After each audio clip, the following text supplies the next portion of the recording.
চিকিৎসকদের মহাসমাবেশ চলছে রাজধানী ঢাকার শাহবাগে।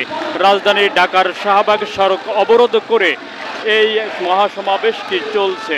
পোস্ট গ্রাজুয়েট প্রাইভেট ট্রেনি ডাক্তারদের ভাতা বৃদ্ধির দাবিতে মূলত এই মহাসমাবেশ চলছে। আমরা এখানে যারা সমাবেশে অংশগ্রহণ করেছে তাদের সাথে কথা বলবো এবং তাদের দাবিগুলো আপনাদের সামনে তুলে ধরবো। দেখতে পাচ্ছেন সরাসরি আমি আপনাদেরকে দেখানোর চেষ্টা করছি। আমরা এখানে একত্রিত হয়েছি আজকে মহাসমাবেশ।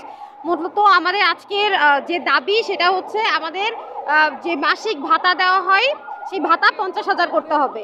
এটা হচ্ছে আমাদের মূল দাবি। এখন প্রাইভেট পোস্ট গ্রাজুয়েশন ট্রেনি বলতে আমরা রেসিডেন্সি মানে এমডি এমএস এফসিপিএস যা চিকিৎসকরা আছে আমরা ট্রেনিং কমপ্লিট করার পরে 5 বছর পরে আমরাই একজন বিশেষজ্ঞ ডাক্তার হয়ে উঠব।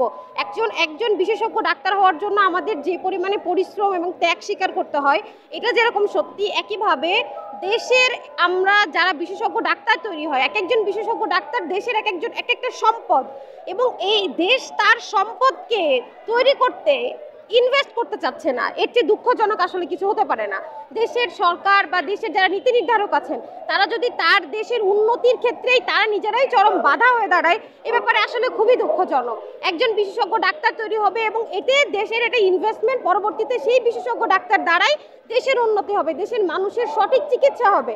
আমার দেশের মানুষ যদি সঠিক চিকিৎসা না পায়, একজন মানুষের জীবনই যদি সবচেয়ে ক্ষতিগ্রস্ত হয়, তাহলে তো সেই দেশের উন্নতি আর কোনো কিছু দিয়ে আসলে লাভ নাই। আমাদের থাকার কথা ছিল ওয়ার্ডে, আমাদের থাকার কথা ছিল আমাদের কর্মক্ষেত্রে, কিন্তু অবস্থাটা আমাদেরকে এই জায়গায় আজকে নিয়ে এসেছে এই রাস্তায়। আমরা দাবি জানিয়েছিলাম যে আমরা একই সাথে পোস্ট গ্রাজুয়েশন করছি, একই সাথে আমরা একটা সার্ভিসও কিন্তু দিচ্ছি, কিন্তু সেটার প্রপার মূল্যায়ন আমাদের হচ্ছে না।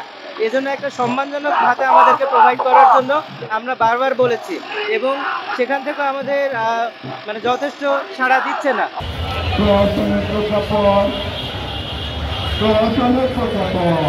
এই ডাক্তার তৈরি করতে আমাদের আন্তরিকতার অভাব, সেটাও আমরা মানতে পারি, কিন্তু আমাদের যে ওয়ার্কিং আওয়ার, সেই ওয়ার্কিং আওয়ারটা যেটা আমরা সরকারি হাসপাতালে আমাদের বাংলাদেশের ডাক্তারদের স্বল্পতার কথা চিন্তা করে, মানবিক দিক চিন্তা করে, যে 12 থেকে 12 ঘন্টা অ্যাভারেজ আমরা সাপ্তাহিকভাবে আমরা 12 ঘন্টা ডেইলি এবং সপ্তাহে আমাদের 65 থেকে 72 ঘন্টা যে আমাদের ডিউটি করতে হয়, সেইটারও তো আমরা একটা ন্যায্য মূল্য আমরা চেতে পারি।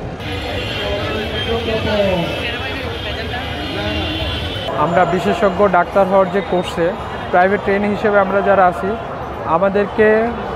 আমাদের কোর্সের বিনিময়ে আমরা যে পরিশ্রম করি হসপিটালগুলোতে, সরকারি হাসপাতালে, সেখানে আমাদেরকে যে পারিশ্রমিক দেওয়া হয় সেটা খুবই ন্যূনতম পারিশ্রমিক।